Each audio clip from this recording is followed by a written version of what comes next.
कभी कभी इनाम हमें वही मिलता है जहां हम मेहनत करने से डरते हैं। तो एक बार की बात है, एक गांव का जो राजा होता है वो अपने गांव के लोगों को परीक्षा लेने के लिए सोचता है। वो सोचता है कि हमारे गांव के कैसे लोग हैं, एक बार इन्हें परीक्षा लिया जाए।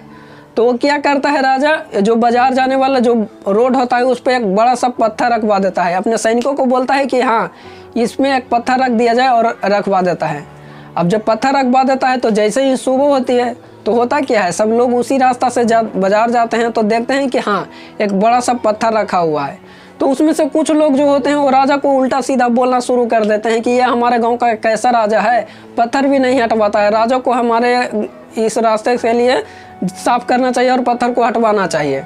उसी में से कुछ लोग होते हैं जो बहुत जल्दी में होते हैं, तो बिल्कुल साइड से, बिल्कुल पत्थर के साइड से निकल जाते हैं, वो इग्नोर कर देते हैं और साइड से निकल जाते हैं। अब कुछ घंटे बीत जाते हैं, पत्थर तो वैसा का वैसा ही रखा ही रहता है। तो वहाँ उसी रास्ता से एक बुजुर्ग आदमी गुजर रहा होता है।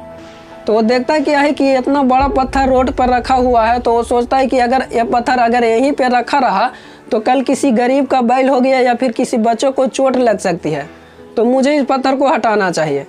तो पत्थर काफ़ी बड़ा होता है, बूढ़े बुजुर्ग के काफ़ी उम्र हो गए थे, वो हाथ में लाठी लिए हुए था और उसके पीठ पे एक पोटली भी था।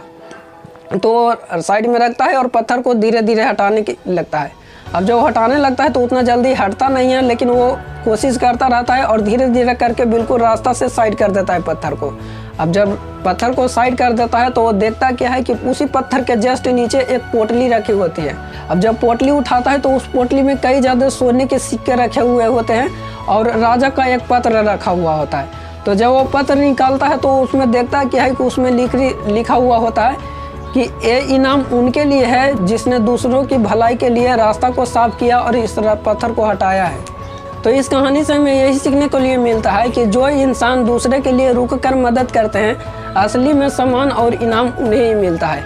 आई होप दोस्तों ये कहानी अगर आपको पसंद आई तो इसको लाइक कर दीजिए, चैनल पर नए हैं तो चैनल को सब्सक्राइब कर दीजिए और शेयर कीजिए। बाकी फिर मिलेंगे दोस्तों अगली कहानी के साथ, तब तक के लिए जय हिंद।